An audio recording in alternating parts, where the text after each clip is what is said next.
The north is cold and full of whispers. The war room of Dragonstone smells of salt and old stone. The walls are black volcanic rock, carved from the island itself, and when the sea strikes the cliffs below, the whole room shudders slightly, a tremor so familiar to the men who serve here that they no longer notice it. Stannis Baratheon noticed everything. He stood alone at the war table. The candle had burned down to its last inch.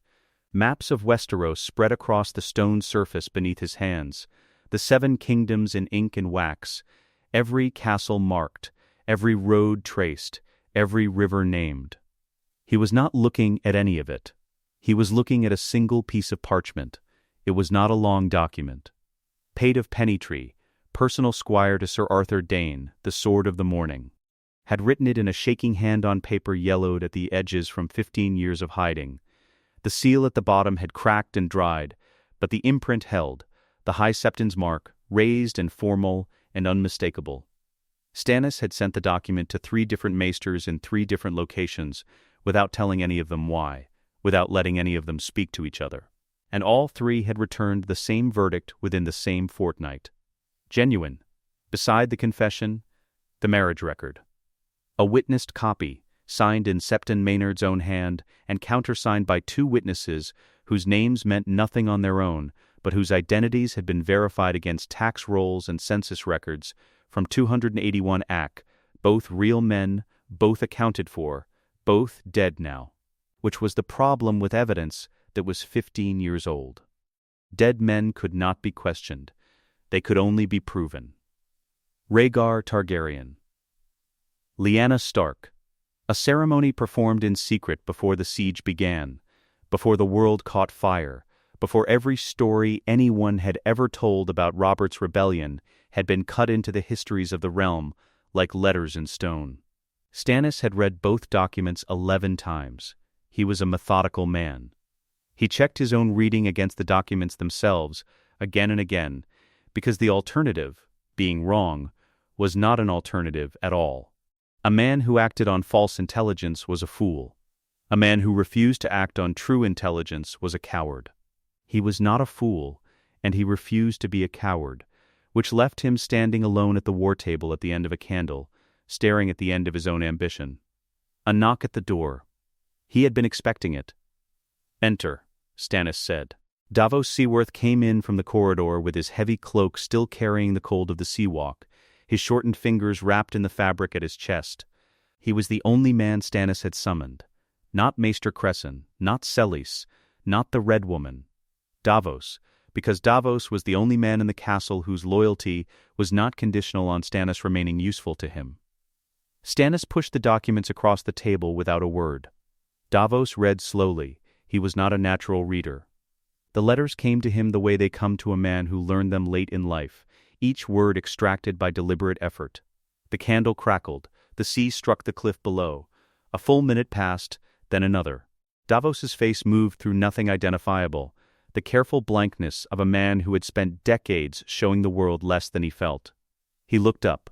"My lord," he said, "if this is real, the High Septon's seal matches every other seal from that period.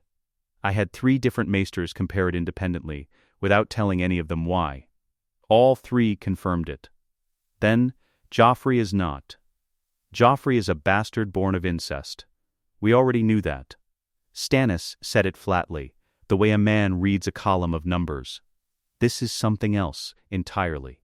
Davos set the parchment down with the care of a man handling something he was afraid to drop. He looked at it for a moment without speaking.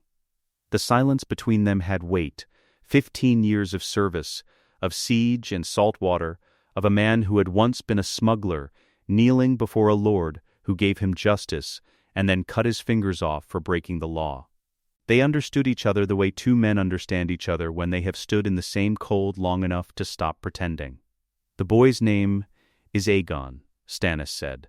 "He is Rhaegar's true-born son. He is the king, my lord." Davos's voice was very careful.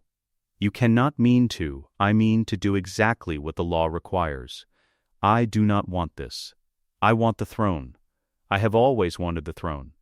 It is mine by right, or it was, before these documents existed." Now his jaw moved. A grinding sound that Stannis made when the words he needed were the words he least wanted to say. The law is not a choice I make. The law is what it is. And the law says that Ned Stark's bastard nephew is the rightful king of the Seven Kingdoms. And what of Robert? Davos asked. He still sits the throne. Robert sits the throne on the foundation of a war fought over a lie. Stannis pressed his hand flat against the map. His reign rests on the claim that Rhaegar abducted Lyanna Stark. He did not. He married her. The foundation of Robert's conquest is false. And I have the proof. A pause. Furthermore, the ravens from my agents in the capital describe a court increasingly managed by Cersei and the small council around her. Robert hunts. Robert drinks. Robert is not governing. The city is already Lannister in everything that matters. If I do not move now, I will be responding to circumstances rather than shaping them. And the boy? Davos said. He is at the wall. He is 17 years old, and he thinks he is a bastard. Stannis held the man's eyes. That is what we go north to correct. Then we go tell him otherwise, Davos said. Stannis put his fist on the wall's line on the map and said, nothing more. The candle went out on its own, the flame dying to a thread of smoke, and neither man moved to light another. He went to Melisandre before he gave the fleet order. Her chambers were at the top of the sea tower. The fire she kept there never seemed to need feeding, and never went out, which Stannis had stopped questioning sometime in the second year of her presence at Dragonstone, because questioning it achieved nothing, and there was always something more pressing to think about. She was standing at the brazier when he entered. Her red robes pooled around her feet. She did not turn around. Lord Stannis, she said, what do you see? No question in it. Just the demand. A long silence.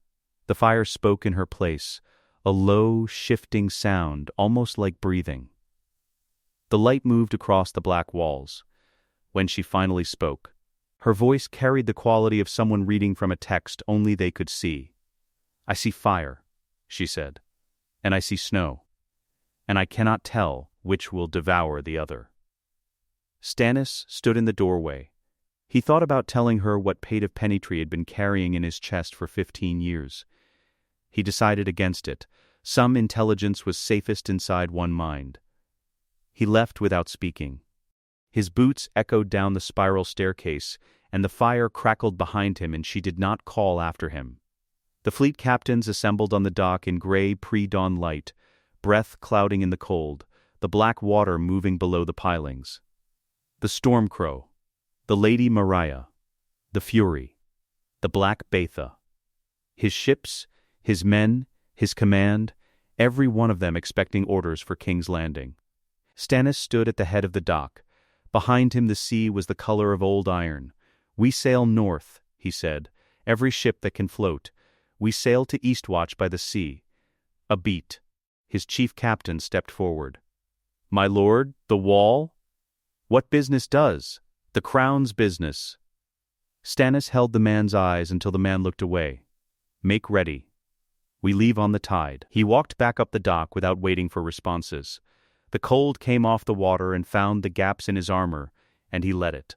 A man who could not endure cold had no business sailing the shivering sea, and Stannis Baratheon had spent his whole life sailing into cold that other men refused. He saw no reason to stop now. The tide turned. The fleet moved north. The coastline of the Crownlands slid past them to the west, like a slow wound closing, red and amber forests, the occasional cluster of fishing cottages with their smoke rising straight up in the still air, the distant white towers of Duskendale catching the afternoon light before the fleet rounded the headland and left them behind. Davos Seaworth stood at the prow with his hands on the rail and his face into the wind, and looked more at ease than he had looked in a year on land. This was the thing about Davos that Stannis had catalogued and filed away without ever commenting on. The man was a creature of salt water. Put him in a throne room, and he fidgeted at the edges of conversations, aware of every inch of his former life like a stone in his boot. Put him on a ship deck, and something in him settled, and the settlement showed in his shoulders and the stillness of his shortened hands, and the way he read the water the way other men read text, with a quiet fluency that required no effort. Stannis came to the rail at the 4th hour of the night watch. He did not announce himself. Davos heard his boots on the deck and said nothing until Stannis stood beside him. The sea was black and cold and running in long, slow swells. The fleet spread out behind them in the dark, lanterns moving with the water, 40-odd ships making their way north by starlight, following a course that no Baratheon fleet had ever sailed with purpose. "You're giving up the throne," Davos said. He kept his eyes on the water. "That's what men will say. That Stannis Baratheon had the proof in his hands and gave the kingdom away. Let them say it. They will." "Men talk."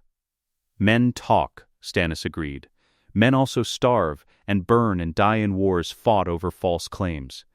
The talking is the least of what men do." Davos turned his head slightly. "That's not an answer. It is the only answer I have." Stannis gripped the rail. The wood was cold and damp under his palm, and he did not release it. Those men don't know what the proof costs. They will see a lord who surrendered a throne, and they will call it weakness, because weakness is the only category they have for it. They don't have a category for a man who finds something that destroys what he wants and acts on it anyway, because the law is the law regardless of what it costs him. "Do you?" Davos said quietly. "Have a category for that?" A long silence. The fleet creaked and moved around them. Somewhere astern a sailor was singing something low and tuneless against the dark. "I am working on it," Stannis said. It came from the northeast without much warning, a gray wall of weather that the lookouts called down from the mast with maybe 2 hours of preparation before it hit. The fleet scattered and regrouped and scattered again, each captain doing what his experience told him and trusting that the other captains were doing the same. Stannis stayed on deck through the worst of it. This was not courage. This was Stannis, who had held Storm's End through a year-long siege that reduced his garrison to eating candles, standing in bad weather because bad weather was simply weather, and he had endured worse things. Melisandre stood at the stern in the driving rain, with her arms loose at her sides, and her red robes plastered to her body, and her face turned upward into the storm like she was having a private conversation with it. The sailors who passed her gave her a wide berth, not from disrespect, but from the particular unease of men watching someone who clearly does not share their relationship with risk. She should have been afraid. She was not afraid. This bothered them more than her fire magic, more than her ruby necklace, more than anything she had done in the 2 years she had lived at Dragonstone. In her hands the vision came between one wave and the next, a king in the darkness, crowned with something that was neither gold nor iron. The face would not resolve. It kept shifting, reforming, the features rearranging each time she reached for them. Fire on one side and something colder than the sea on the other. She stood in the rain and concentrated, and the face remained hidden, which had not happened to Melisandre in a very long time. She was still thinking about it when Davos found her at the rail the following morning. The storm gone, and the sea running gray and choppy in its aftermath. "You'll rust," he said. She looked at him with the patience of a woman who had been alive longer than she appeared and had heard considerably worse. "Rust," she repeated. "The rail. You've been standing on it for what looks like 6 hours." He leaned against the mast. "Did you sleep? I do not need sleep the way you do. I know. It's unsettling." He pulled his cloak tighter. "What did you see?" "In the storm." She was quiet for a moment. The Onion Knight, she had decided early, was the kind of man who asked direct questions because he had no patience for the alternative, and the most efficient way to handle him was directness in return. "A king," she said. "Crowned. I could not see the face. Could not or would not." She looked at him again. "That is a perceptive question. It's a sailor's question. When the water won't show you the bottom, you ask whether the water is too deep or too dark. Different problems." Melisandre turned back to the sea. The horizon was pale and flat and enormous. "Too dark," she said finally. "The fire keeps the face hidden, which means R'hllor is keeping it from me deliberately." She paused. "That has not happened before." Davos said nothing to that. He stood beside her and watched the water, and after a while she found herself appreciating the silence, which was also not something she was accustomed to. The cold was not weather here, it was the world pressing back. By the second week in the shivering sea, the rigging had iced over, crystal formations on every rope and spar. Cracking and groaning in the swell, a constant shifting chorus like a building settling after a fire. The sailors wrapped their faces in rags and still lost sensation in their ears and the tips of their fingers before the morning watch was out. Breath became permanent fog. A man could not see his own hands clearly through the cloud he made just by existing. The sun stopped rising properly. It smeared itself across the southern horizon in the late morning, pale and unconvinced, and was gone again by midday, leaving 8 hours of pale gray twilight and then a dark so complete that the lanterns cast circles of light no bigger than a man's arms could reach. The sea changed color from gray-green to a deep blue-black, heavy and slow, the waves moving with a thickness that made them look like something thicker than water. Melisandre kept a fire burning in the great iron brazier at the prow. It did not go out. Wind hit it, and it burned. Spray hit it, and it burned. 3 sailors, separately and without coordination, went forward during the night watches and stood near it not because they needed warmth, though they needed warmth, but because the fire did not behave the way fire was supposed to behave, and they found, to their own confusion, that this made them feel safer. She watched them come and said nothing, and the fire burned. Stannis stood at the prow on the 16th day and saw it first, a line on the horizon, blue-white. He thought it was cloud cover initially, the kind of flat, low bank that forms over cold water, and he watched it for several minutes without calling it down, because he did not call things until he was certain. Then the ship rose on a swell, and the angle changed, and he understood that the line was not moving, was not drifting with the wind the way cloud moved, and that it was not white the way cloud was white. It was the blue of glacial ice at depth, a color that had no equivalent in anything a man built or wore or touched. It went up, and continued going up past the point where the eye expected the horizon to interrupt it, climbing above the tree line that appeared below it, above anything Stannis had framing in his mind as a reference for height. The wall. He had read about it. He had looked at maps. He had heard men who claimed to have seen it describe it, and he had mentally discounted every description as exaggeration, because men exaggerated. He stood at the prow of the Fury and looked at the wall from water level and understood, for the first time, why they did not exaggerate. He gripped the rail. He said nothing. Bowen Marsh came to the docks in his black cloak, with the expression of a man watching something his brain refused to categorize. 40 ships. The Baratheon banner. An army in all but name, anchored in the harbor of a garrison accustomed to supply boats and the occasional fishing vessel. "My lord Stannis," he said, stopping at the end of the dock. What brings the Lord of Dragonstone to the edge of the world?" "I need horses," Stannis said, stepping off the gangplank. "Fast ones, and a raven to Castle Black ahead of me." He walked past Marsh toward the stables without waiting. The cold came off the wall's presence to the west even here, even this far from the stone itself, and Stannis walked into it without slowing. The lights of Castle Black appeared at the end of the 3rd day, torches on the wall's face above, small fires in the courtyard below, the smoke of the kitchens visible against the dark sky. Stannis pulled his horse to a stop on the ridge above and looked down at it. A garrison, a ruin almost, in the way that underfunded things ruin themselves slowly over years, not collapsed but diminished. The walls holding but the population thin, the watchfires too few and too spread out.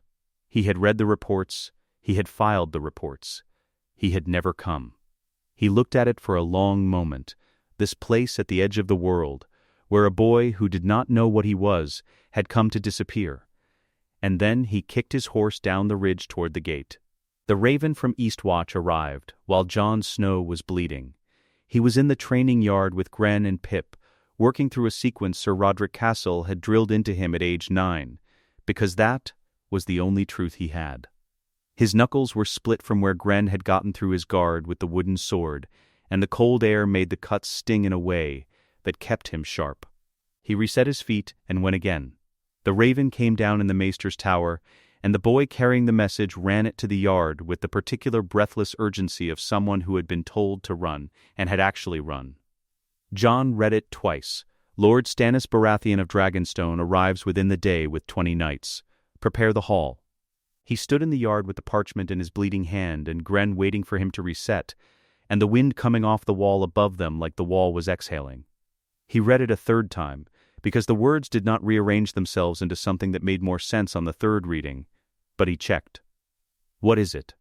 Pip asked. "Nothing," Jon said. He folded the parchment and put it in his belt and picked up his practice sword. Again, Stannis Baratheon rode through the tunnel in the wall's base, with Davos at his right and Melisandre at his left and 20 knights strung out behind them, and when he came out the far side into the grey castle-black courtyard, the first thing he saw was the direwolf.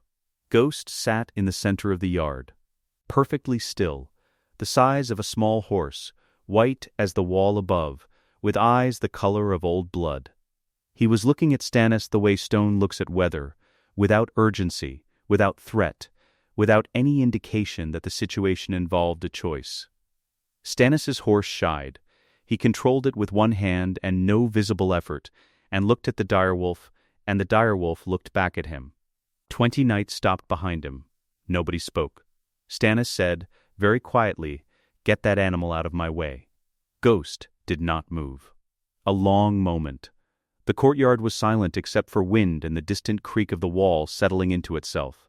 Stannis looked at the direwolf for several more seconds. Then he dismounted, handed his reins to Davos without looking at him, and walked around Ghost at a distance of approximately 4 feet. Ghost turned his head to watch him pass. That was all. Davos looked at the direwolf. The direwolf looked at Davos.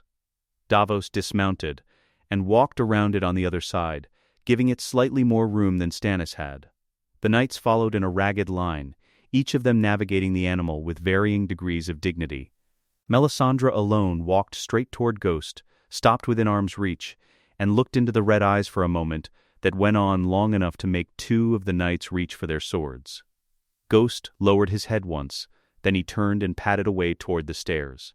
Melisandre watched him go with an expression that was not quite wonder and not quite recognition. Something between the two, something she filed away for later. Jorah Mormont had called the senior men to the hall, Alliser Thorne with his permanent expression of grievance, Bowen Marsh who had ridden ahead from Eastwatch and was still catching his breath, 3 other officers whose names meant nothing to the outcome of this scene, but who would remember it until they died. Jon was called in last. He came through the door and stopped.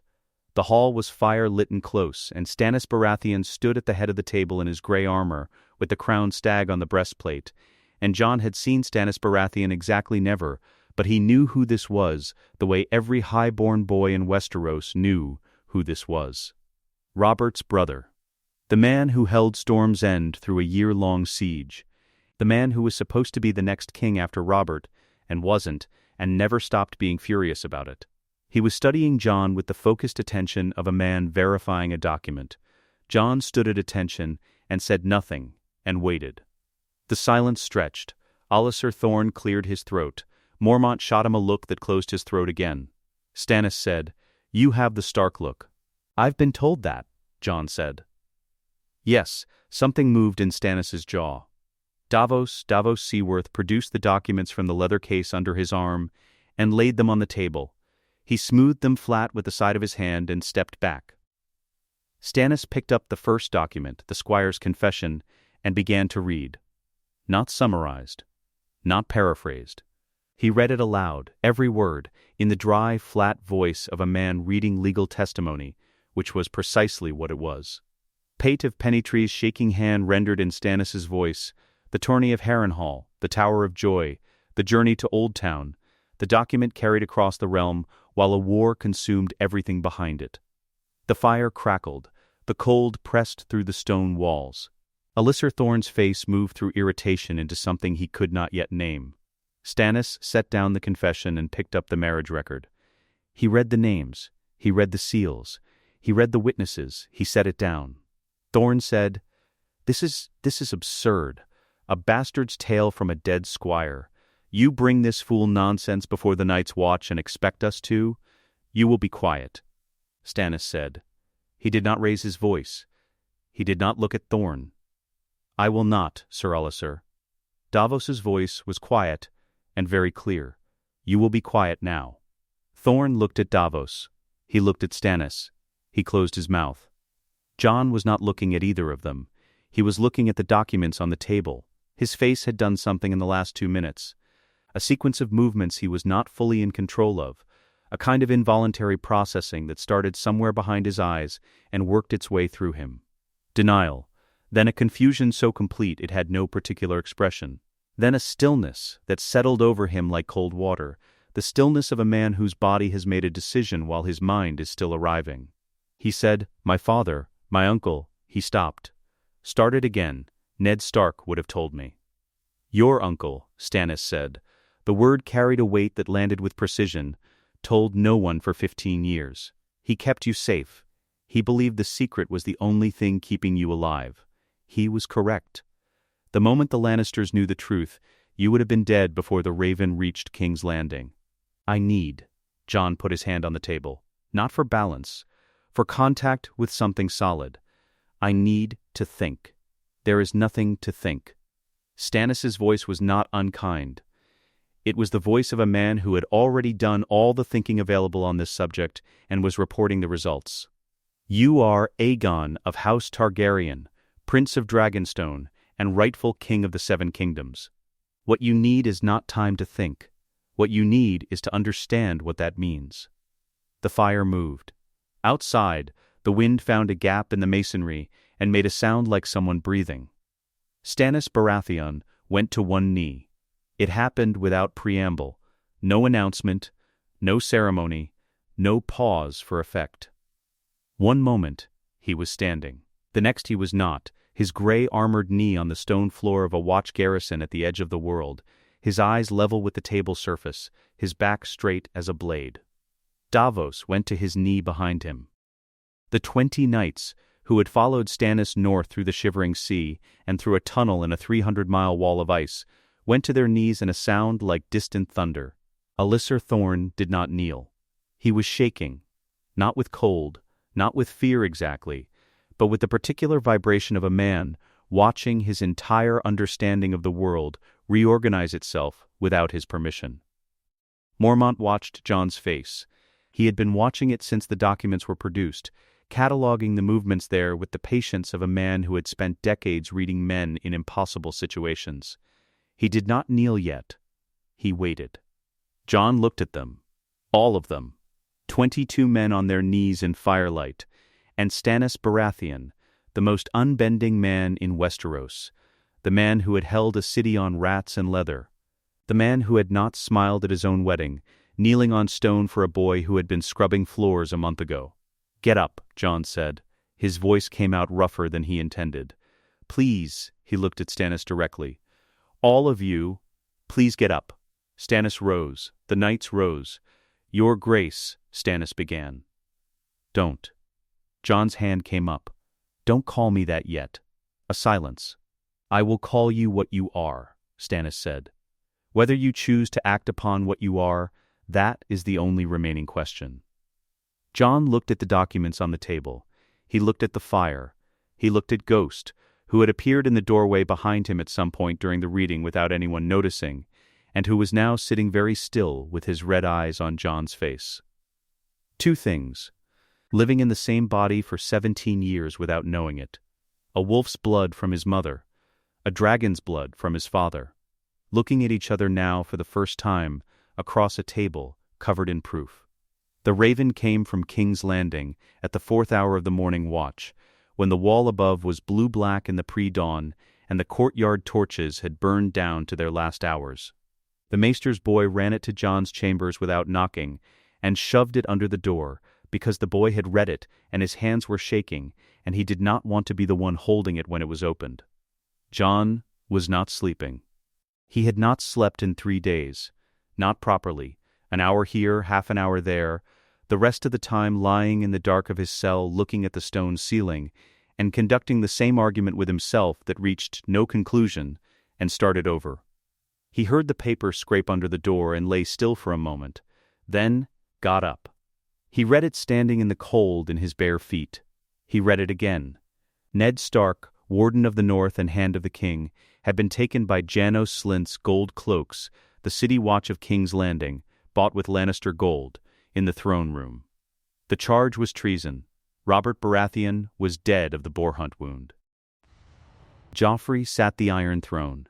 The Raven did not say what had happened to the girls, to Sansa, to Arya, because the man who sent it had been writing fast and afraid, and had put in only what he was certain of.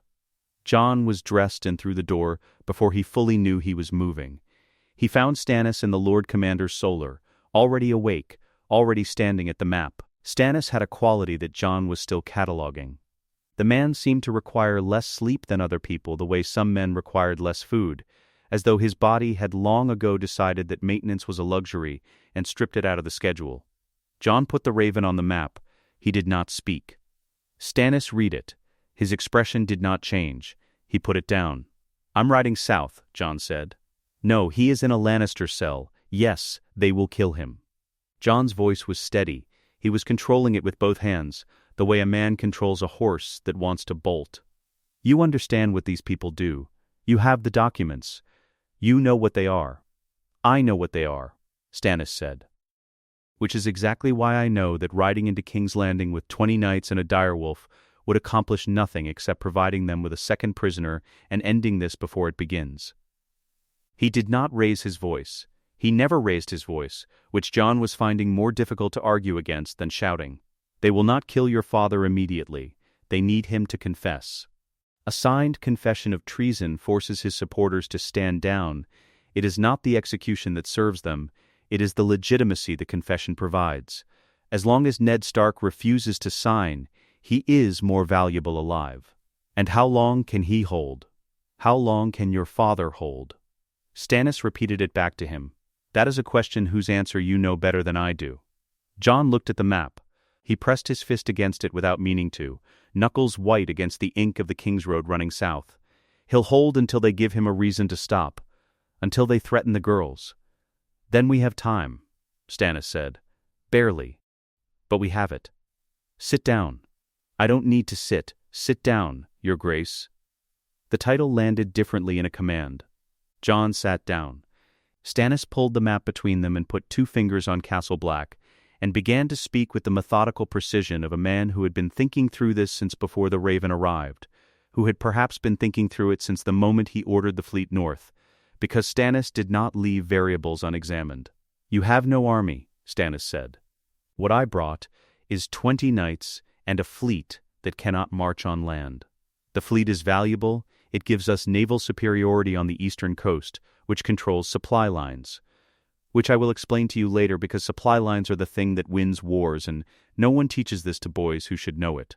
He moved his fingers south to Winterfell. "You have 1 army available to you. The northern host. Robb Stark's bannermen. 20,000 men if he calls every sword. But Robb Stark is not going to march 20,000 men south on the word of a raven from a half-brother he believed was a bastard, who is now apparently a king, based on documents Robb has never seen. He'll march for father. He'll march for Ned Stark," Stannis agreed. "That is the lever. Use it." He looked at Jon across the map. "You need to write him a raven. Not me. Not a messenger. You, in your own hand. And it needs to contain the truth. All of it.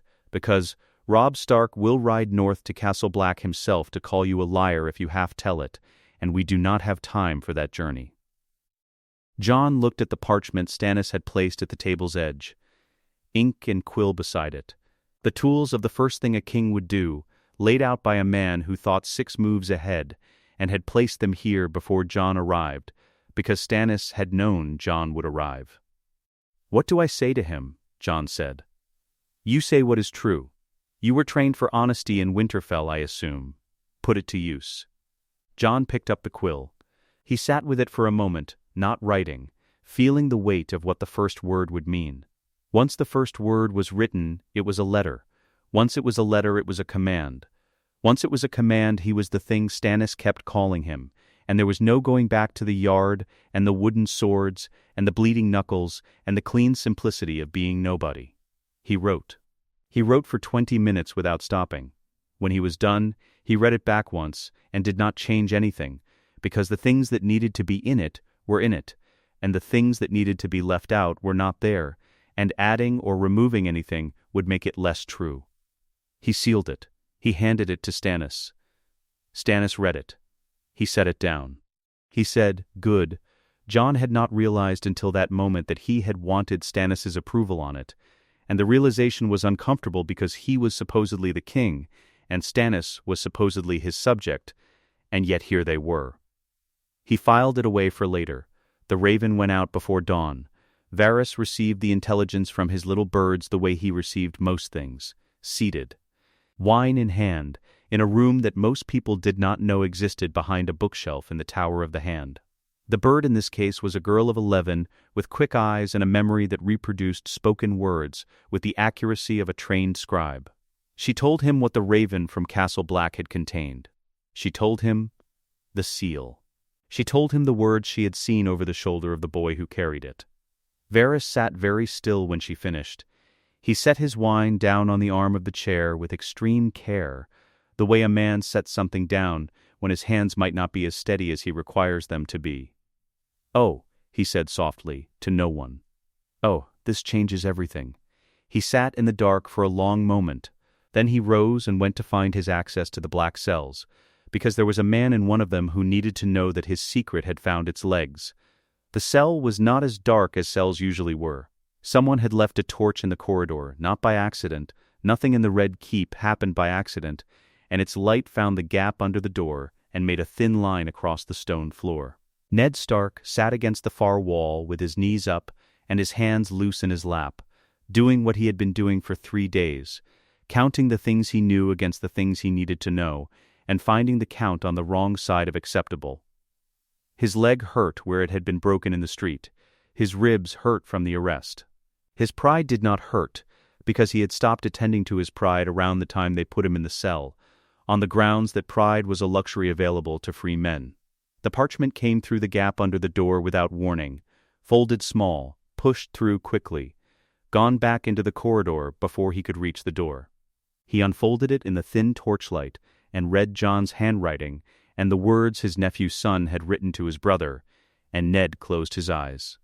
The secret was out. 15 years of weight, distributed across one letter, moving south toward a boy who was going to have to carry it in public now. Who was going to have to be the thing Ned had spent 15 years making sure he would never have to be. He should have told him. He had known he should have told him, had known it for years, had begun the argument with himself 100 times, and lost it to fear every time, because telling Jon the truth meant the truth could leave Jon's mouth, and the truth leaving Jon's mouth was the one variable Ned could not control. So he had controlled everything else instead. He had controlled every raven and every conversation and every look that lasted a second too long, and he had kept the secret as long as it needed keeping. He had not kept it long enough. He did not cry. He was Ned Stark, and he did not cry in cells or anywhere else. He folded the parchment and held it in his hands and thought about a girl in a tower room with winter roses dying in her fist, and words she had made him swear to, and the face of a baby that had looked up at him with her eyes. He knows, Ned thought. Finally, he knows. He held that thought in the dark and found, to his own surprise, that it was not entirely a bad thing to hold. Robb Stark read the raven at the high table, with Catelyn standing behind his left shoulder the way she had stood behind his left shoulder for every piece of difficult news since Ned went south. A position she had adopted so automatically in the past weeks that it had become the shape of this era of their lives. Robb at the table, Catelyn behind him, the news getting steadily worse. He read it once, twice, 3 times. He put it on the table. "Mother," he said. She picked it up and read it, and the color left her face in stages, not all at once but in sequence, the blood retreating from her cheeks and then her lips and then something behind her eyes, as though the warmth was being called back from the surface to protect something deeper. She set it down. Theon Greyjoy lounged at the far end of the table with his cup and his permanent expression of calculated ease, watching them both with the sharp peripheral attention he had spent 19 years developing in a household where missing something could mean your position got worse. He could not read the letter from where he sat. He could read their faces. Robb looked up from the table, not at Theon, at his mother. "He says he's the king," Robb said. Catelyn's mouth moved once without producing words. She looked at the parchment. She looked at Robb. She looked at the parchment again, as though it might have changed in the seconds since she last read it. Jon Snow, who she had endured for 15 years as the shape of her husband's betrayal, Jon Snow was Lyanna's son. Jon Snow had more claim to the Iron Throne than anyone living. Jon Snow had written to her son and called himself your king. "What are you going to do?" she said. Her voice was steady. She was a Tully of River Run and Tully's held. Robb picked up the Raven and read a particular passage a fourth time. His jaw was set. He looked, in that moment, less like a boy of 19 and more like the man he was becoming, whether he was ready for it or not. "Call the banners," Robb Stark said. The ancient fortification had not been held properly in centuries and showed every year of the neglect in its stones. Towers that had once stood 18 men high now stood 9, or 6, or not at all, collapsed into themselves and slowly being swallowed by the bog that surrounded the neck on every side. The walls that remained were green with moss below the waterline and gray above it, and the great gate that had once shut the north away from the rest of the world like a door shut against wind now hung crooked on one hinge, half open, neither closed nor open. It was the hinge of Westeros. Everyone who had ever studied a map knew this. The north was not a region you could reach by any other meaningful road. The neck was its throat, and Moat Cailin was the thumb pressed against that throat. Whatever happened inside these broken walls happened at the only place where two armies coming from opposite directions could meet without either side claiming the ground first. Which was why Stannis had chosen it. He arrived from the north with Jon and their knights 2 days before the northern host came up from Winterfell, and he spent those 2 days walking the ruined walls and making notations on a piece of parchment that Davos could not decipher when he glanced at it. Not because the handwriting was poor, but because the notations were in a private shorthand Stannis had developed during his years as master of ships, numbers and symbols that represented siege calculations no one else needed to understand. "You're fortifying it in your head," Davos said on the second evening. "Assessing," Stannis said. "You could just say yes. I am assessing whether, if we needed to hold this position, we could hold it. The answer is yes, for approximately 4 months with the force we have. After 4 months we would need resupply from the fleet. I am noting this because the information may be useful. In case the northern lords don't kneel. In case anyone doesn't kneel." Stannis folded the parchment and put it inside his armor. Preparation is not pessimism. The northern host came over the ridge in the mid-morning with their banners against a sky, the color of old pewter. Dire wolves and crossed axes and mailed fists and a dozen other marks of houses that had answered the Stark summons in the 5 weeks since the ravens went out. 20,000 men in rough order, their breath rising in one collective fog that drifted south on the wind, the sound of them a deep continuous note that was not quite marching and not quite thunder, and was simply what it sounded like when the north moved. At their head, Robb Stark. He was wearing his father's armor, not well fitted to him yet, the shoulders slightly wide, adjusted with leather bindings at the straps, and he rode a gray destrier that had come from Ned's stables and moved like it knew its business. He looked older than 19. He had looked older than 19 since the Raven arrived, as though the news had added weight to his face and the weight had reshaped it. Jon rode out from Moat Cailin's gate with Stannis at his right and Ghost at his left and 12 knights behind him, and he and Robb closed the distance between the two hosts at a walk, because riding hard would have looked like urgency, and urgency would have looked like fear. They stopped 6 feet apart, the armies spread out behind them across the field like 2 held breaths. Robb looked at Jon. Jon looked at Robb. The gray sky moved above them. Ghost sat down in the mud between the horses and appeared to go to sleep. "You look the same," Robb said. "I'm not. I know." A beat. Then Robb swung down from his horse in the mud, and Jon got down from his, and they met in the 6 feet between the two armies, and Robb gripped him the way brothers grip each other when words have run out, both arms. The armor making it angular and insufficient, holding on anyway. The armies watched in silence. Stannis said to Davos, very quietly, "Good. Get it out of his system." Davos said nothing. He had learned that some moments required him to say nothing, and this was one of them. They had hung torches from the broken rafters and laid boards across the gaps in the floor, and dragged in enough rough tables and benches to seat the principal lords, and the result was a hall that looked exactly like what it was. A war council held in a ruin, because there was no better option, and the business would not wait for comfort. The northern lords arranged themselves with the unconscious hierarchy of men who had known each other's precedents since birth. Great Jon Umber at the nearest bench, because he went where he pleased. Rickard Karstark gray-bearded, and straight-backed beside him. Galbart Glover to the left, Lord Wyman Manderley at the end of the table where the bench was widest. His bulk arranged with the quiet dignity of a man who had long ago made peace with the space he occupied. Mage Mormont of Bear Island with her arms crossed. Lady Hornwood uncertain and watchful.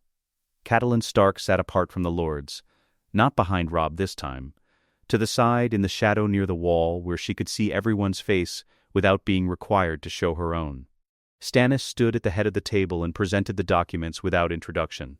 He placed the squire's confession first and the marriage record second, and then he made the legal argument in 3 steps. The Great Council of 101 Ac, the destruction of Robert's claim at its root, the identification of the rightful heir, and he did it in the voice he used for things that were not debatable. Flat and precise and absent of persuasion, because he believed persuasion was for men who needed the listener to choose, and he was presenting something that required no choice. The hall was silent when he finished. Torches moved in the draught from the broken roof. Then the Greychion stood up. He was a large man in the way that occasionally produced large men from the north. Not just tall, but constructed differently from other people, wider across the chest and shoulders, his neck like a siege post, his voice produced by lungs that seemed to have more cubic space than anyone else's. He put both hands on the table and leaned forward and looked at Stannis with the expression of a man who had not yet decided whether he was angry. "My lord Stannis," the Greyjon said, "you ask us to kneel to a Targaryen. The last Targaryen king burned my cousin alive in his armor. Burned him. Inside the metal.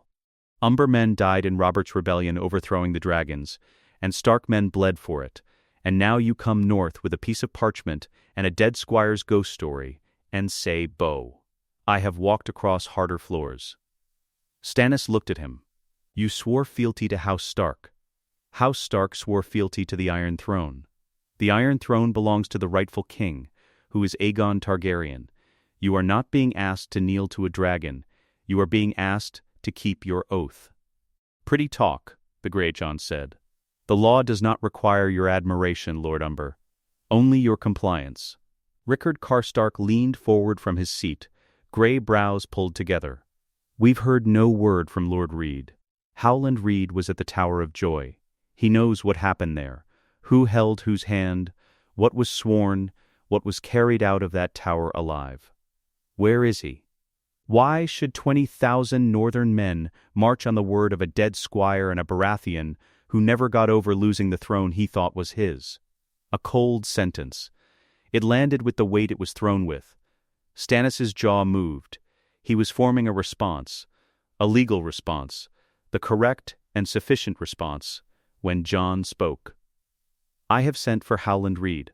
His voice was quiet enough that the lords had to stop their own movement to hear it, and they did.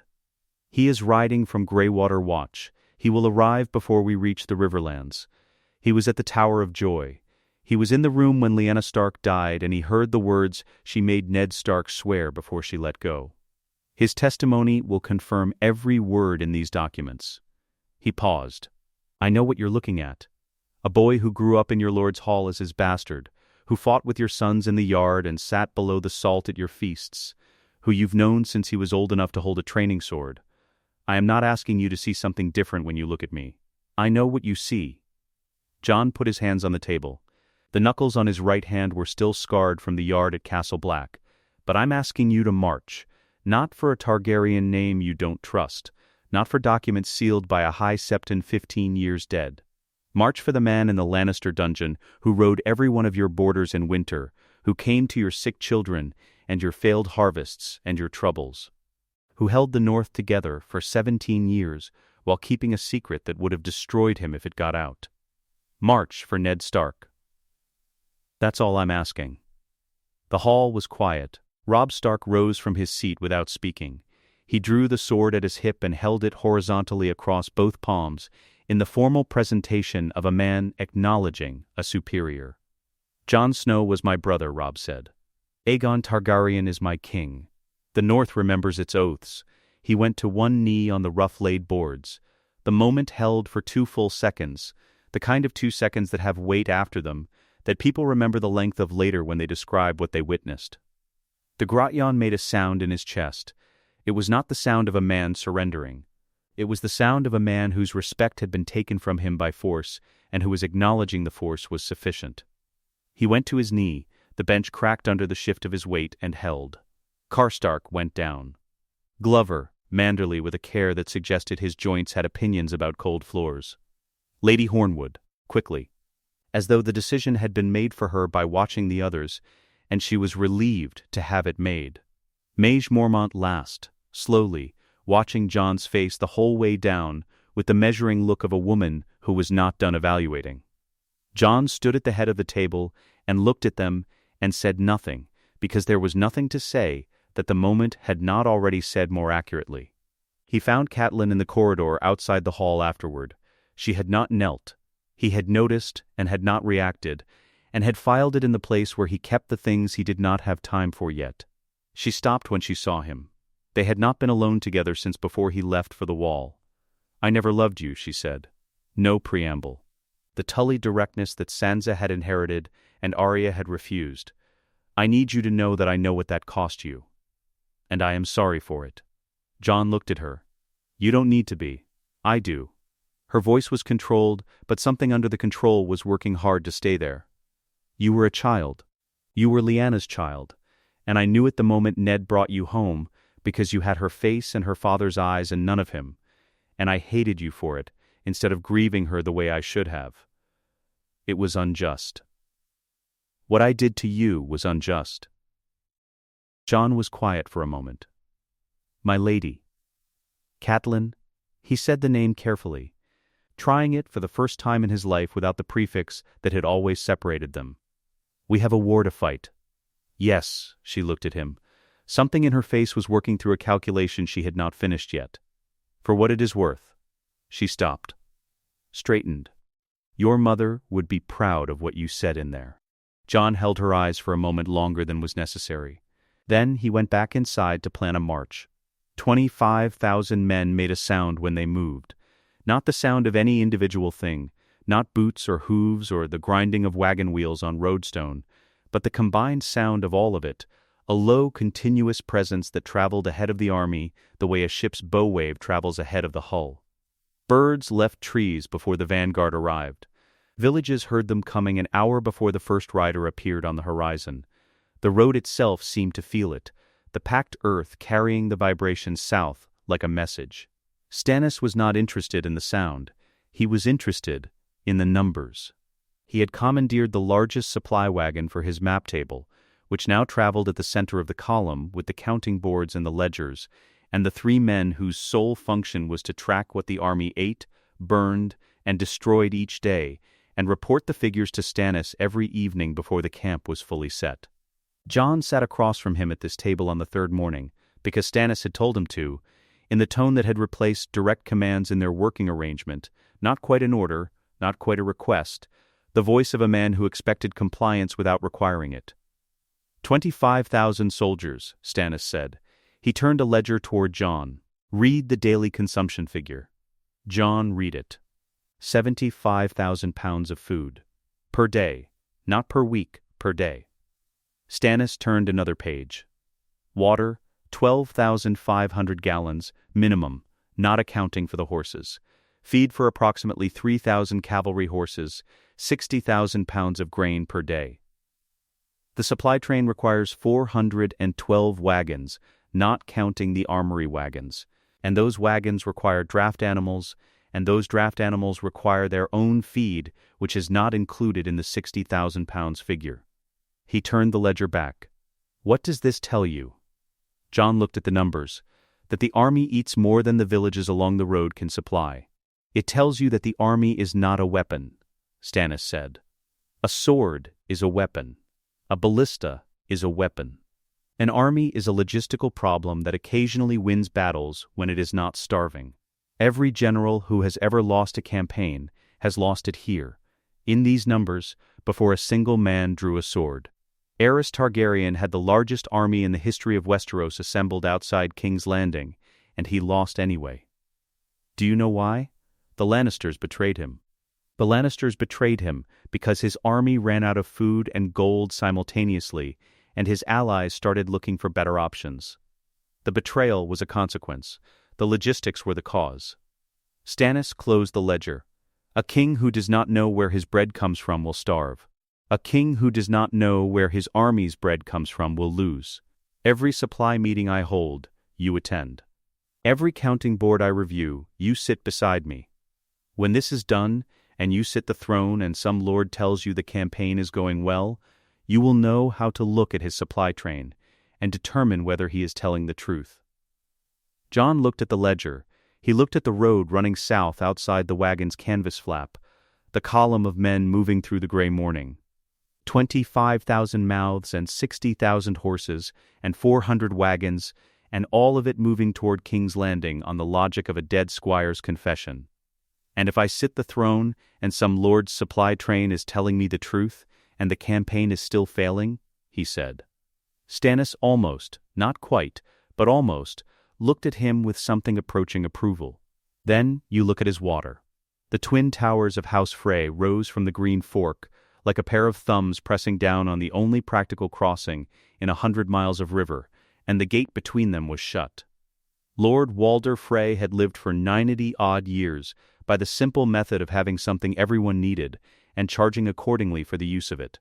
He had applied this method to daughters, to grain, to fighting men, and most profitably to this bridge, and he had grown rich and comfortable and well-practiced at the particular smile of a man who holds the advantageous position in every negotiation and knows it. He came out in his litter with that smile already arranged on his face when Jon and Stannis rode to the gate. The smile lasted until he saw a ghost. The direwolf padded to a stop beside Jon's horse and sat, his red eyes moving across the towers and the men on the walls, with the comprehensive attention of an animal, assessing a space for threats, and finding none worth acknowledgement. Several of Frey's men on the battlements shifted their weight away from the crenellations, without quite retreating from them. "My Lord King," Walder Frey said, recovering the smile. His voice was ancient and sharp, and carried the particular clarity of a man who had learned to project it from a litter. "You honor the crossing. What price can we discuss for the passage of?" He counted, or pretended to count, a great many men. "Lord Frey," Jon said, "I am told you have grandsons in want of advantageous matches." Walder Frey's eyes moved. This was not the opening he had been preparing for. "I have a number, yes. Lord Stannis Baratheon has a daughter, Shireen, of an age where betrothals are arranged. I would see her matched to a Frey grandson, a good one, chosen by Lord Stannis himself, and the match sealed before we cross. The future Lady of Dragonstone carrying Frey blood carries weight at court that I cannot buy with coin." Stannis, from Jon's right, said in a voice calibrated to carry only to Jon's ear, "Your Grace." "A word, the crossing, Lord Frey," Jon said. "Terms acceptable?" Walder Frey's smile changed character entirely. It became the smile of a man who had been playing a familiar game, and suddenly discovered the other player was not playing the game he thought. "Shireen Baratheon, daughter of the Hand, future Lady of Dragonstone." He cackled, the sound a very old crow might make if it found something unexpectedly amusing, and waved his hand, and the gates began to open. And he called back toward his litter for wine because this required celebration. Stannis waited until they were through the gate and the towers were behind them, the column filing through the gap in 2 long lines, before he spoke. "That was politically astute," he said, "and personally monstrous." "You told me a king is a logistical problem," Jon said. "I solved a logistical problem. You solved it with my daughter's future. I solved it with the prospect of your daughter's future. There is a legal distinction. The match requires your approval to proceed. You may choose the grandson." Jon kept his eyes forward. The crossing required no one's approval but Lord Frey's. A silence. Stannis rode for 200 yards without speaking. When he spoke, his voice had the quality of a man who has located an unexpected thing in a place he thought he had thoroughly examined. "Where did you learn to do that?" he said. "Winterfell," Jon said. "Watching Ned Stark hold 20 bannermen together for 17 years, with nothing but his reputation and his word. He couldn't afford to lose a single one. So he learned what each of them wanted, and he gave them as much of it as he could, without giving them what he couldn't spare. And what you cannot spare," Stannis said, "is the crossing. What I cannot spare is time." Stannis said nothing more about it. He rode south through the Twins with the expression of a man composing a complaint he had decided, upon reflection, not to file. Jon was adjusting the fire before he knew he was doing it. He became aware of it the way a man becomes aware of something only after he has already done it, reaching into the brazier's edge to redirect a burning log that had shifted and was sending sparks toward the canvas wall of the tent, his fingers closing around the wood without the intermediary step of thinking about heat. Not quickly, not in a flinch and correct movement. Deliberately, grip and shift and release, the log resettled, the sparks redirected.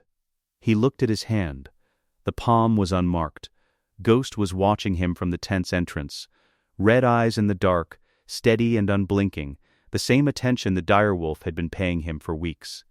A particular quality of observation that was not quite an animal watching its human, and not quite something else, but was positioned somewhere between the two and moving, slowly, toward the second thing.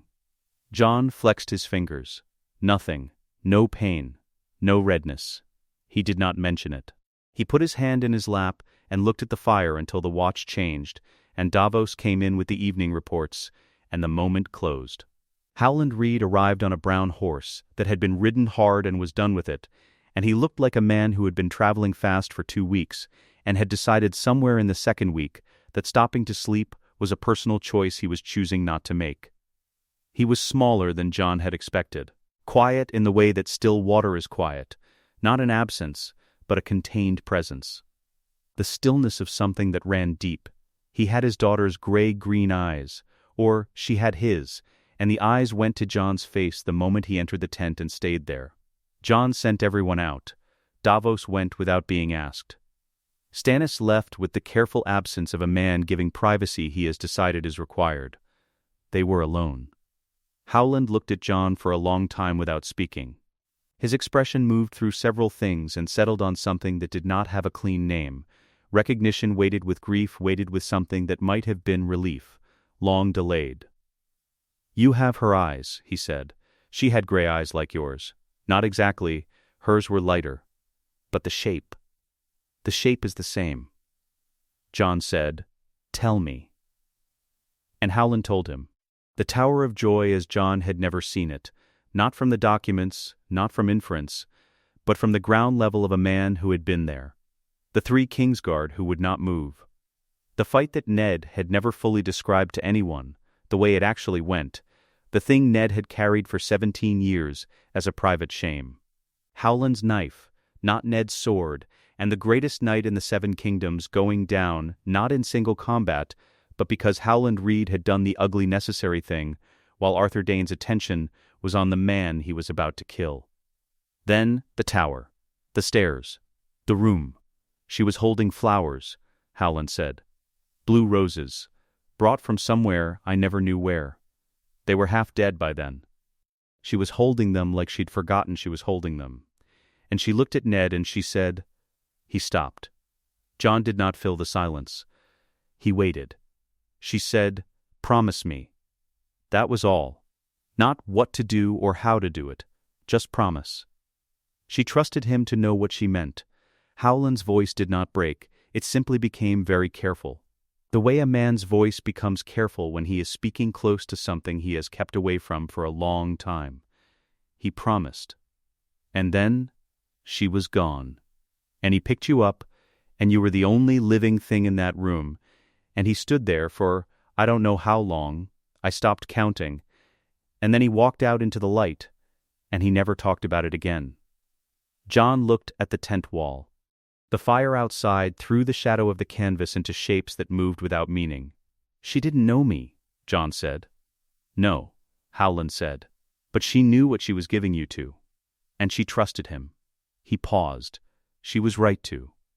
Jon thought about a man who had carried this for 17 years through feasts and battles and the daily work of lordship, never once letting it surface, paying the price of it in his wife's cold eyes and his own maintained silence. He thought about honor as a weight rather than a quality, something you bore rather than something you were. "Thank you," Jon said. Howland Reed nodded once. He looked at Jon's face one more time, cataloging it with the unhurried attention of a man who had been waiting 15 years to do this and wanted to do it properly. Then he said, "She would have loved you. I want you to know that. If she'd had the time, she would have loved you very much." Jon said nothing. He held it the way you hold something that cannot be put down, and cannot be carried comfortably, and has to be carried anyway, because there is no alternative, and the road south does not stop for grief. The march continued in the morning. Jon walked into the throne room alone. The great doors were open, someone had opened them during the battle, and they had stayed that way. And the gray pre-dawn came through them and fell across the floor in a long pale rectangle that reached almost to the dais. The room was empty. The candles in the iron chandeliers above had burned down in the night and gone out on their own, and the only light was the dawn through the doors and the high windows, and it was enough to show the throne. He had seen it in his mind 100 times in the past weeks, the thing built from the swords of defeated enemies, 1,000 blades or more, melted and hammered and twisted together by dragonfire, until they formed a seat that no craftsman would have designed, because no craftsman would have chosen to make something this deliberately hostile to the person sitting in it. Aegon the Conqueror had said a king should never sit easy. He had made sure of it. The blades caught the light at their edges and held it coldly. Ghost padded in beside Jon and walked to the base of the dais and sat down and looked at the throne the way he looked at everything, without opinion, without awe. Jon stood in front of it and did not sit down. He stood there for a long time. He was aware of the blood drying on his armor from the Dragon Gate, aware of his own exhaustion sitting behind his eyes like pressure, aware of everything the room contained, history and violence and the weight of 300 years of rule, some of it good, some of it catastrophic, all of it compressed into one ugly iron chair at the end of a long floor. He was still standing there when Stannis arrived. Stannis walked the length of the throne room with his hands behind his back and stopped beside Jon and looked at the throne and then looked at Jon. "It is yours," he said. "Sit, not yet," Jon said. "Not until this is done properly." Stannis looked at him for a moment. He did not argue.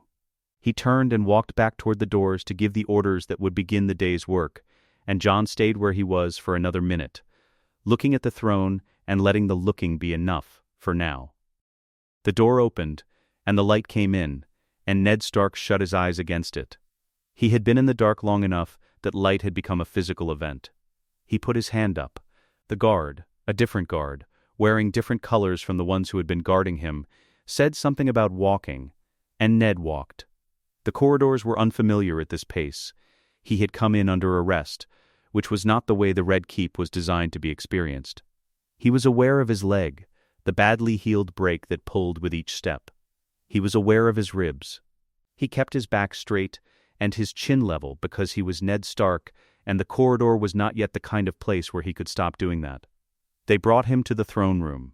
Jon was standing near the dais with Ghost beside him, turned toward the door, and he saw Ned come through, and something in his face moved rapidly through several things before it settled. Ned stopped. He looked at Jon, the armor, the dried blood, the face that had aged in ways that had nothing to do with years, and he understood all of it in the way you understand something when you have been lying in the dark for 3 days with enough time to think. Jon crossed the room. He did not say anything, and neither did Ned, and they held each other in the gray morning light for a moment that neither of them measured, because measuring it would have been the wrong thing to do with it. Ned said, into Jon's shoulder, "I should have told you." Jon said, "Yes, I was afraid." "I know." "Are you?" Jon pulled back enough to look at him. "I don't know what I am yet, but I know what has to be done." Ned looked at his face. He nodded once, the way Ned always nodded when he had been given an answer he intended to accept and act on regardless of how it sat with him. They brought Joffrey in first. He was 13 years old and the crown was gone from his head, and he knew enough to know the crown being gone mattered. But he had spent his entire life being told that the power was in him rather than in the objects, and the collision of those two things showed in his face as a kind of furious confusion. He was afraid. He was trying very hard not to look afraid, which was making him look younger. Jon looked at him for a long time without speaking. Stannis, to his right, said, "He is a bastard whose false kingship got men killed. He ordered your father's execution." "Ned Stark is alive," Jon said. "He ordered it. He is a child who was told he was a king since the day he could walk." Jon's voice was even. Not soft. He was not soft with it, but even. The voice of a man who had thought through a decision and was stating rather than persuading. "He is guilty of Joffrey Baratheon's crimes. He is not guilty of Lannister crimes that preceded him by 15 years. He will go to the faith. The most devout will determine his future. Let the 7 judge what we should not." Joffrey opened his mouth. He closed it again. Something in Jon's face had communicated that this was not a discussion. The guards took him out. Cersei came in without the guards touching her. She walked the length of the throne room with her queen's gown and her composed face, and stopped before Jon, and looked at him with the green eyes that had been looking at enemies across rooms for 36 years. She did not speak. She waited. "You will go to the Silent Sisters," Jon said. "The mute order of the faith, who tend to the dead. There is a house of them at Quiet Isle in the Trident, remote, walled, without correspondence or visitors. You will take no letters, hold no audiences, receive no messages. You will live quietly, and you will be cared for, and you will not be harmed." Cersei's eyes moved across his face. "The women who prepare corpses," she said. "You would make me a servant of the dead." "I would make you silent," Jon said. "No more scheming, no more arranging, no more moving people around a board." He held her gaze. "You are very good at it. You are possibly the best I have seen, and it has destroyed everything it touched. So, no more." She said nothing to that.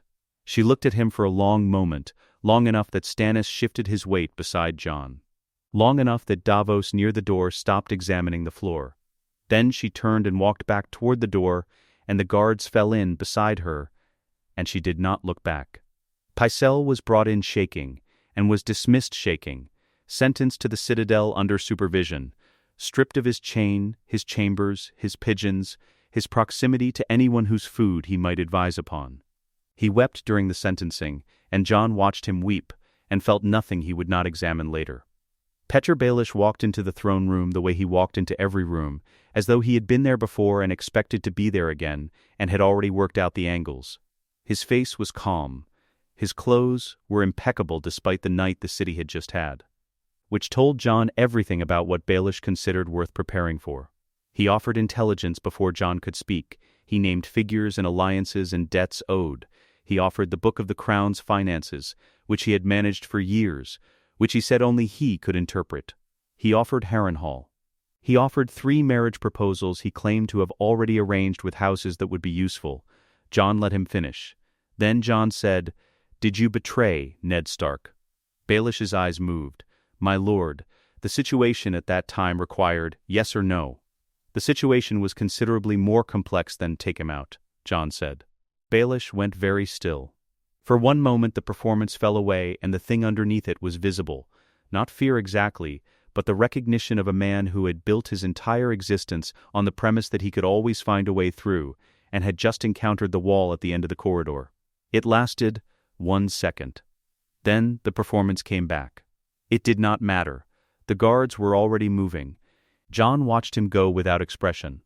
He had made the decision 3 weeks ago, on the King's Road, going over the events of King's Landing in his mind, and arriving at Petyr Baelish as the fixed point around which everything else had turned. He had confirmed it with Varys, who had confirmed it with the efficiency of a man relieved to be confirming something that cost him nothing and removed a rival. He did not feel satisfaction. He had not expected to feel satisfaction, and he did not feel it. He filed it away in the place where he kept the things he had done that were necessary and final, and not to be revisited. Tyrion was not shackled. He had come to the throne room of his own recognizance, which was technically a courtesy Jon had extended, and which Tyrion had accepted with the expression of a man deciding whether the courtesy was genuine or tactical and concluding it was both. Stannis said, "He is a Lannister." "He is," Jon agreed. "His name? He led men through the Mudgate to defend a city when his nephew was hiding under a table," Jon said. "And he brought me to Tommen in time. Those two facts exist. I cannot unknow them." He looked at Tyrion. "You stay, under my observation. You hold no title until I determine what title serves the realm rather than your house. You will find this arrangement uncomfortable." "I find most arrangements uncomfortable," Tyrion said. "I have a gift for adaptation." "Good." Jon looked at Stannis. "He stays." Stannis's expression was the expression of a man choosing which battles mattered. He chose to let this one go, which Jon registered as a form of trust he had not expected from Stannis yet, and noted accordingly. They brought Jaime last. The Kingslayer came in with his wrists bound and his golden hair matted from the battle, and his white Kingsguard armor dented in 2 places where blows had landed in the fighting near the river. He was still the best-looking man in any room he entered. Jon had decided to evaluate this as a fact about his appearance rather than a quality with moral implications. Jaime looked at Jon the way men looked at things they were still categorizing. Jon said, "Tell me about Eris." Jaime told him. He told him the way he had told it to no one except Brienne of Tarth in a bath in Harrenhal. All of it. The wildfire, the caches beneath the city, the king on his throne screaming "burn them all," and the choice that had cost Jaime everything except his life and had been called murder by every person who knew about it because the context had died with the king. Jon was quiet for a long time after. "You killed a king," he said finally. "That is not something I can treat as nothing. It cannot be nothing." He held Jaime's eyes. "But you saved 100,000 people when you did it. I will not punish a man for saving 100,000 people. I am not Aerys. I am not Robert." A pause. "Your Kingsguard vows still stand, if you will swear them to me specifically. Not the throne, not the crown. To me, by name, as the man who holds them." Jaime looked at him for a long moment. The expression on his face was one Jon recognized without being able to name it, the expression of a man who has been defined for so long by one moment that being offered a definition that is larger than that moment is almost impossible to believe. "I will," Jaime Lannister said. He went to one knee on the throne room floor in his dented white armor. His wrists were still bound. He said the words anyway. Jon looked at Ned, standing to the side. Ned looked back at him with gray eyes that held 15 years of secrecy and 3 days of a cell, and the particular expression of a man watching his greatest fear transform slowly into something he did not yet have a name for, but which bore, in certain lights, a resemblance to hope. Outside, the sun came over the walls of King's Landing for the first time in what felt like longer than one night. It came through the high windows of the throne room and fell across the Iron Throne's blades and made them catch and hold the light. The room was very quiet. The work was not done. The work was barely started. But the room was quiet, and for now, that was enough. The Westerland's lords surrendered in order of their proximity to the King's Road, which was also, not coincidentally, their order of pragmatism. The nearest keeps opened their gates within 2 days of the army crossing the border. The further ones held for a week, then a week and 3 days, then 2 weeks, the duration of resistance lengthening with the distance from King's Landing's fall, and shortening with the arrival of riders who had actually been in King's Landing and could describe in personal terms what had happened there. None of them fought. There was nothing to fight with. Tywin Lannister had taken the Westerland's army with him to Casterly Rock, 15,000 men behind the most defensible walls in Westeros, and what he had left behind in the scattered castles and minor holds was skeleton garrisons, enough to look occupied, not enough to matter. The lords who commanded these skeletons looked at 25,000 northern soldiers on their road and made the calculation that arithmetic demanded. Jon received their submissions in a command tent that Stannis had designed for efficiency and which consequently contained a camp table, 2 chairs, a map, and nothing else. The lords came in one at a time and bent the knee and offered words. Jon listened to the words and looked at the men saying them, and made quick private assessments that he recorded in the ledger he had started keeping on Stannis's instruction, not of the submissions themselves, but of the quality of the men making them. Which ones looked him in the eye? Which ones looked at the tent wall? Which ones were afraid, and which ones were calculating, and which rare few seemed to be actually deciding something in the moment rather than performing a decision they had made in advance? Stannis reviewed the ledger each evening. He had stopped explaining why he wanted Jon to keep it. Jon had stopped asking. The rock appeared from 20 miles out as a geological fact before it appeared as a castle. The cliff rose from the coastal plain like a refusal, not built upward but exposed downward, the stone of the hill itself rearing out of the earth with the unhurried permanence of something that predated the men who had eventually carved rooms into it. The castle on top was almost secondary to what was below it, the mines, the warrens, the deep places where the Lannisters had dug for gold for 3,000 years until the gold ran thin and the empty passages remained. No army has ever taken it by direct assault, Stannis said. They were on the ridge above the coastal road, looking west. The sea was behind the rock, gray-green and running, the cliff face dropping straight to it on the far side. I know, Jon said. The harbor is closed. My fleet holds it. Stannis pointed to where the Baratheon ship sat at anchor in the bay below, the crowned stag banners visible even at this distance. He cannot be supplied by sea. By land, we control every road. He has food and water for approximately 8 months in the deep stores. We cannot starve him in time. Jon was looking at the rock, at the base of the cliff where it met the water, at the thin line where the tidal mark showed. I know, Jon said again. He turned. Where is Tyrion? Tyrion sat across from Jon at the camp table, with a cup of wine he was not drinking, and the expression of a man who had been waiting for this conversation since before it was requested. Casterly Rock, Jon said. Tyrion set down the cup. He looked at it. He looked at the tent ceiling. He picked up the cup again and turned it in his hands without drinking, and said, You know. When my father gave me the sewers to manage, I believe his intention was humiliation. He was correct that it was humiliating.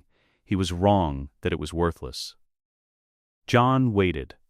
The drainage system, Tyrion said. Built by slaves approximately 3,000 years before my family moved in. Runs from the base of the cliff, the sea-facing side, accessible at low tide from the water, through the rock face to the storage chambers beneath the main hall.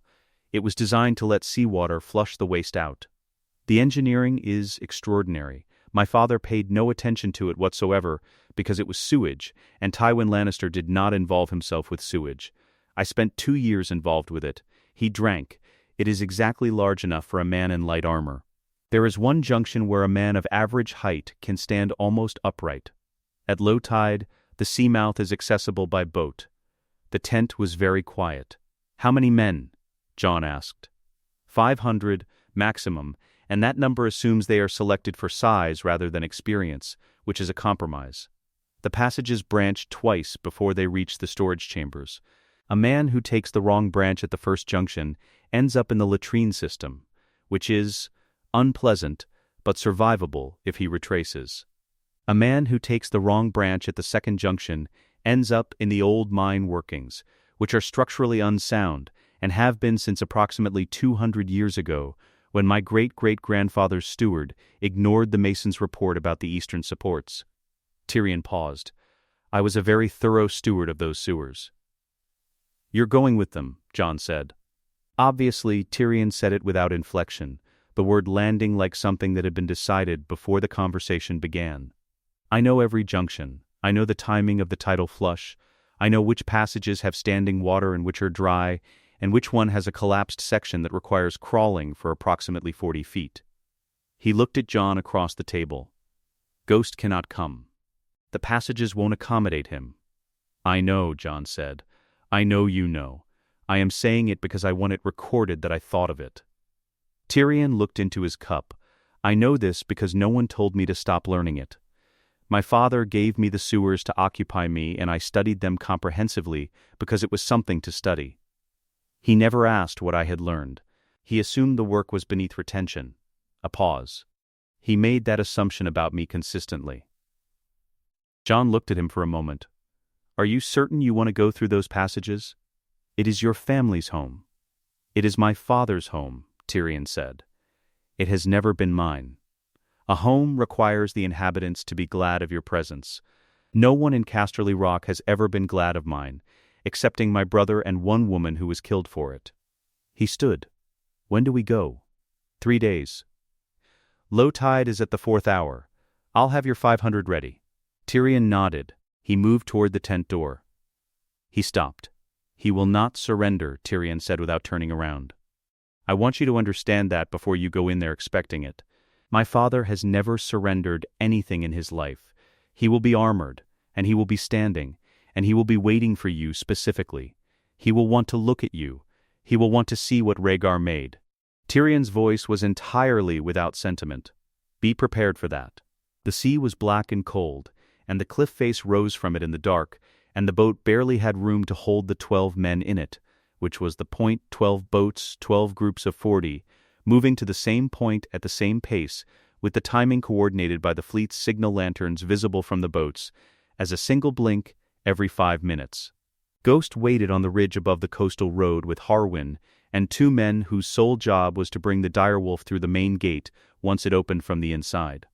Jon had looked at Ghost before he got into the boat, and Ghost had looked back at him with those red eyes, and Jon had said nothing, and neither had Ghost, but they had understood each other, which was all that was required.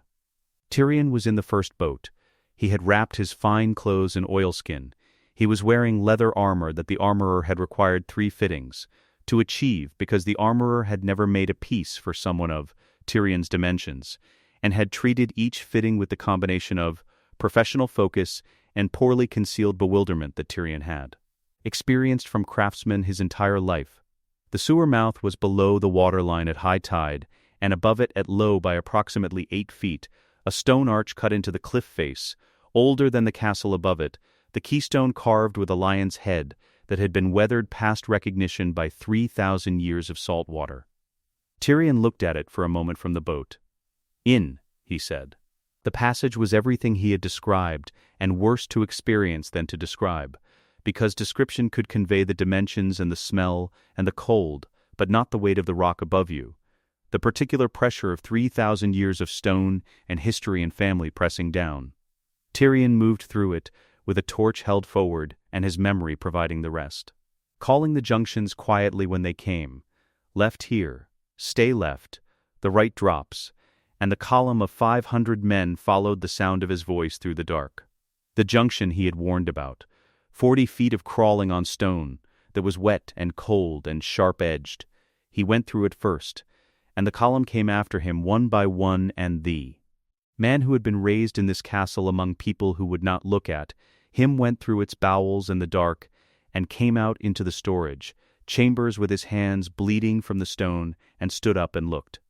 At the ceiling above him, the underside of the great hall, the room where his father had held court for 50 years, he found the gate mechanism. He pulled it. The outer gate opened, and the northern host came through, and the garrison inside, 3,000 men who had been watching the perimeter for an assault that had never materialized, found themselves facing a force inside the walls before the watch captain could ring the bell. It was over in the time it took to understand it had begun.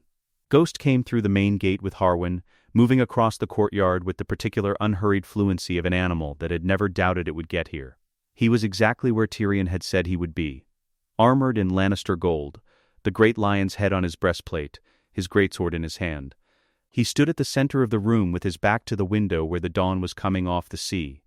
And when Jon pushed the door open, Tywin Lannister looked at him with the eyes of a man who had been running calculations for 6 months and had arrived, finally, at the figure he could not make work. He attacked without speaking. Jon had expected it specifically because Tyrion had warned him, and because a man like Tywin Lannister did not make speeches to enemies he respected. The sword came down fast and controlled, and with 56 years of practice behind it. Jon parried, and felt the force of it travel up his arms into his shoulders. The man was still strong. The strength of a man whose body had been put to use for its entire existence. They traded 5 exchanges. Jon parried all 5. He did not counter. He absorbed, stepped, absorbed again. Let the man come forward, until the forward motion began to cost more than it returned. Tywin had been holding a siege for 6 weeks, and his breath was not what it had been. On the 6th exchange, Jon moved outside the blade and took Tywin's sword arm at the wrist. Not a cut, a control, the way Howland Reed had once explained that real fights ended not in killing strokes, but in the moment someone controlled something the other person needed. Tywin's sword hit the floor. He did not reach for it. He straightened. He stood in his gold armor and looked at Jon with the measuring attention he had given to every problem in his life, without feeling, without performance. "You are Rhaegar's son," he said. Yes, he was a fool. Romantic, the death of his dynasty. He was, Jon said. He made choices I wouldn't have made. But he was my father. Tywin looked at him. His face moved through nothing expressible. Then, what happens now? You stand trial, Jon said, for the murder of Elia Martell, for the murder of her children, Rhaenys and Aegon. Dorne will send observers. The evidence is not in question. Something moved across Tywin's face, deep and old and quickly controlled. I acted in the interest of. I know what you acted in the interest of, Jon said. So did everyone. So did the men who wrapped those children in your family's cloaks and laid them at Robert's feet. It was known. It was always known. And it was never answered. He held Tywin's eyes.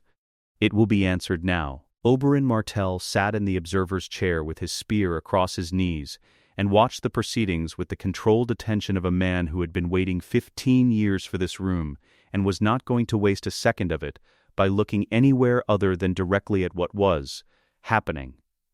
The evidence was read.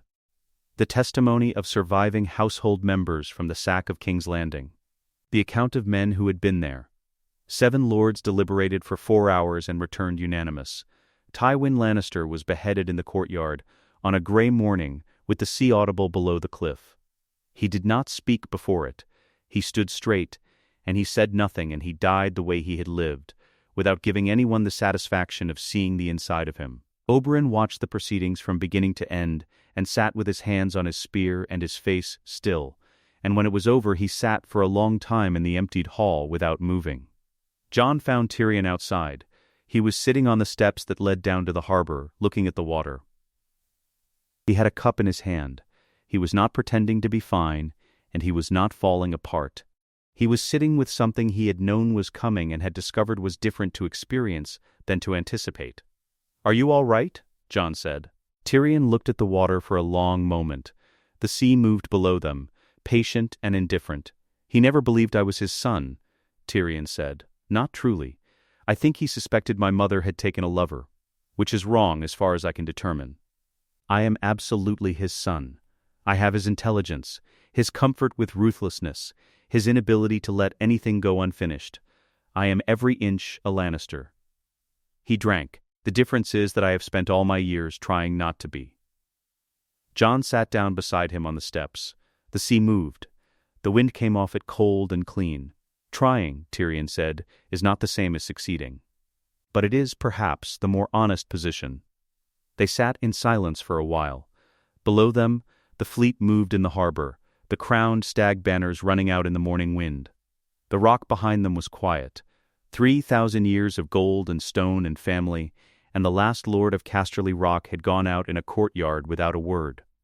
The war was over. Jon felt it end the way you feel a door close, not with relief exactly, but with the particular completeness of something that has been in motion for a long time, coming fully to rest. He looked north. He always looked north. Something was coming from there, something that made the Lannisters look like a disagreement between neighbors. He felt it the way Ghost felt the wind, before it arrived, before it was visible, in the way the air changed before the thing itself. The rock was taken. The lions were gone. And somewhere beyond the wall, in the dark that had been waiting for 8,000 years, the real work was just beginning.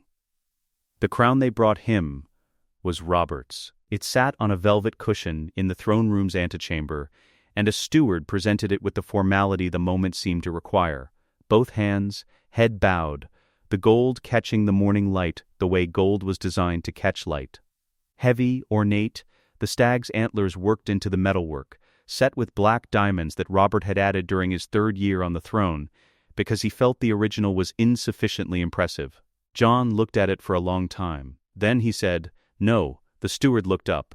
"Your Grace, find me a smith," Jon said. "A good one. Tell him I need him today."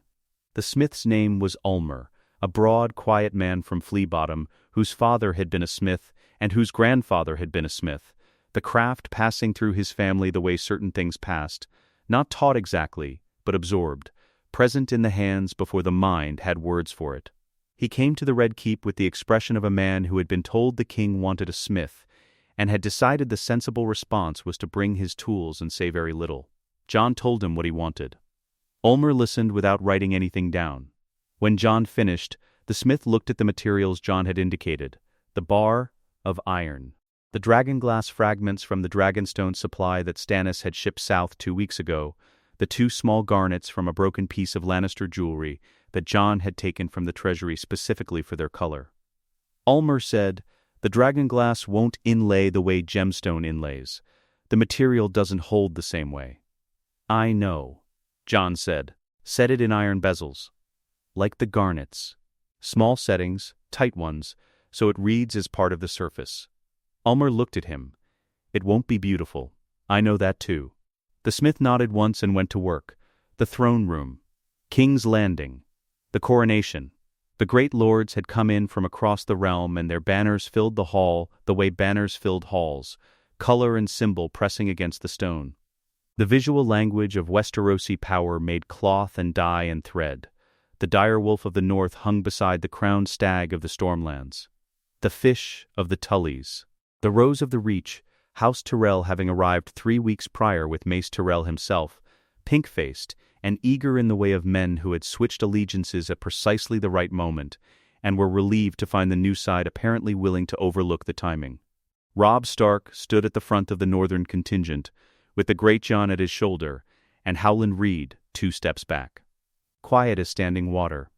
Lord Wyman Manderley filled a significant portion of the space to the left, with the contented expression of a man who had backed the right horse, and intended to be seen to have backed it. Mage Mormont stood, with her arms crossed, watching everything. Stannis stood to the right of the dice. His face was the face he always had in public. The flat, contained expression of a man who had concluded that the world was imprecise and had decided not to pretend otherwise. He had accepted the position of Hand of the King in the same way he accepted everything Jon offered, acknowledging the logic, expressing no gratitude, immediately producing a list of administrative concerns that needed addressing.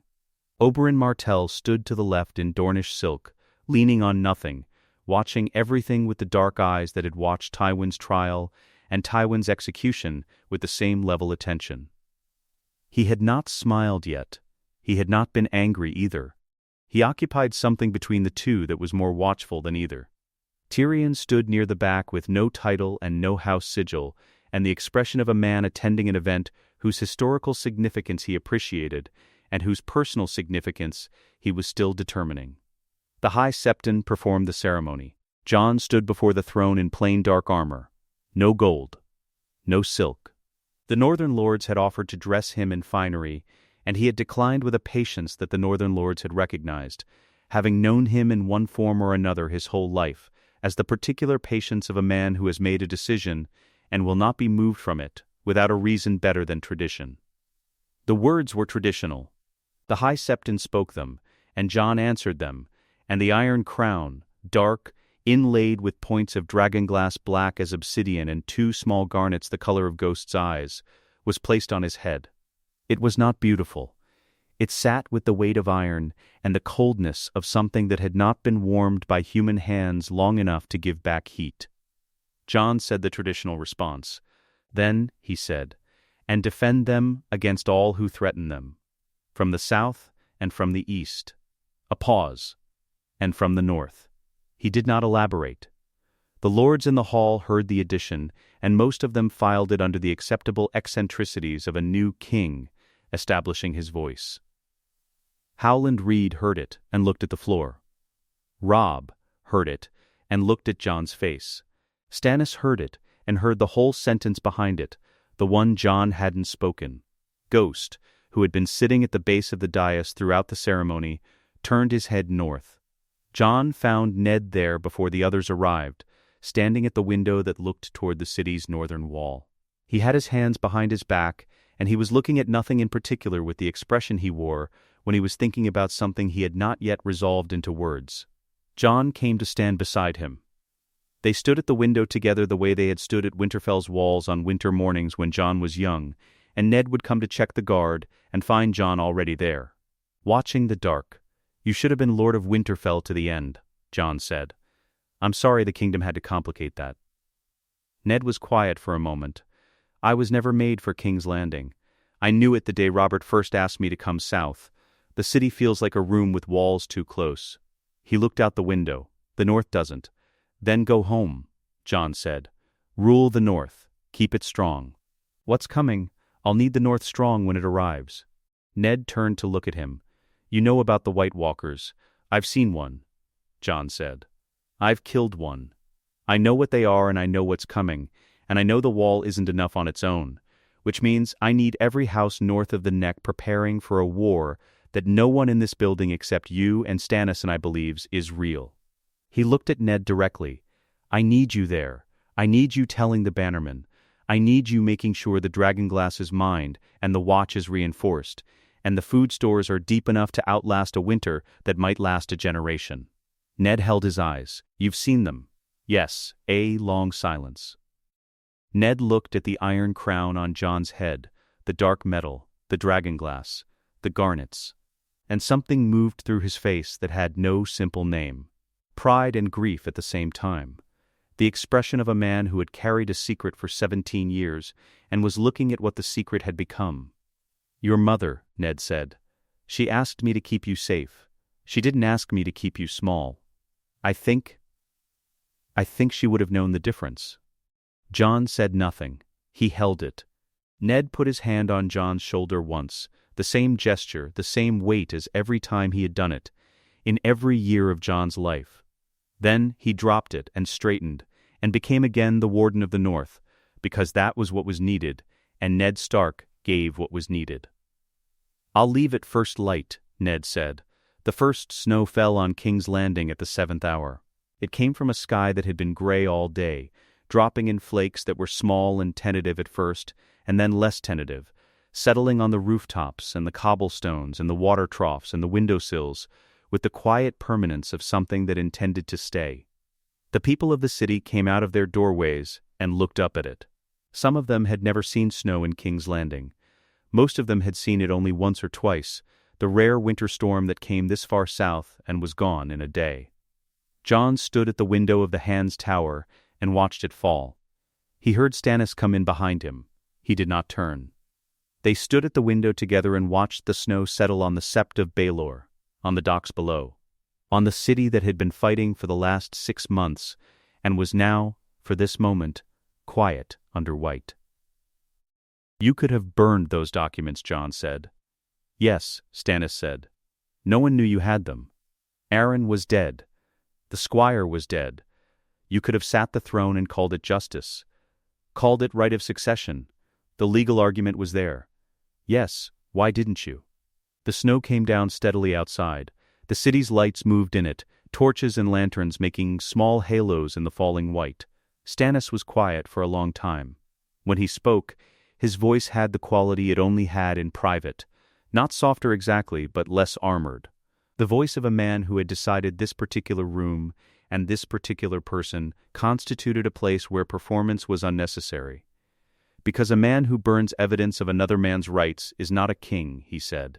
"He is a tyrant with a crown. I have spent my life watching tyrants with crowns. I did not wish to become one." "That's the only reason?" Another silence. Longer. Outside the snow came down, and the city was the quietest Jon had heard it in 6 months of war. "No," Stannis said. "The other reason is that I am an honest man who happens to be a coward. I was afraid of what you would see if you looked at a man who had burned the truth to sit a stolen throne. I could not bear for you to look at me that way." Jon turned from the window. He looked at Stannis, the gray armor, the jaw, the eyes that had spent 50 years looking at a world they found imprecise and doing their duty within it anyway.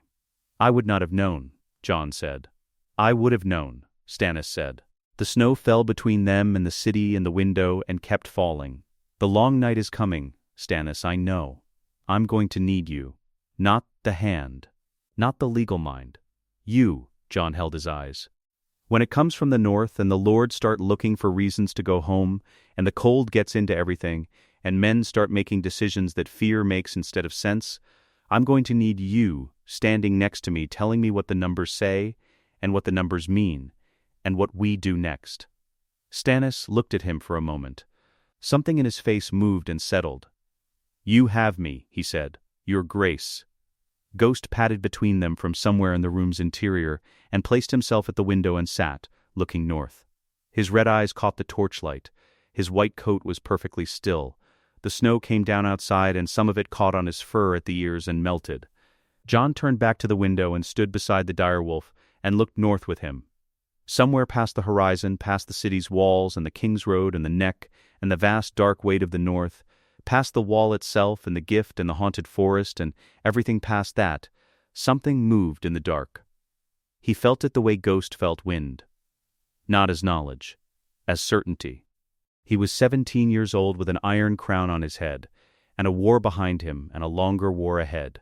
He was Lyanna Stark's son, and Rhaegar Targaryen's son, and Ned Stark's ward, and the thing that 3 of those people had died to make possible. He was the king who was promised, and he was Jon Snow, and he was both at once, which was the only way he had ever been anything. The snow came down on King's Landing, and the city went quiet under it, house by house, ward by ward, until the only sound was the snow itself, which made no sound at all. The Iron Throne sat empty in the throne room below.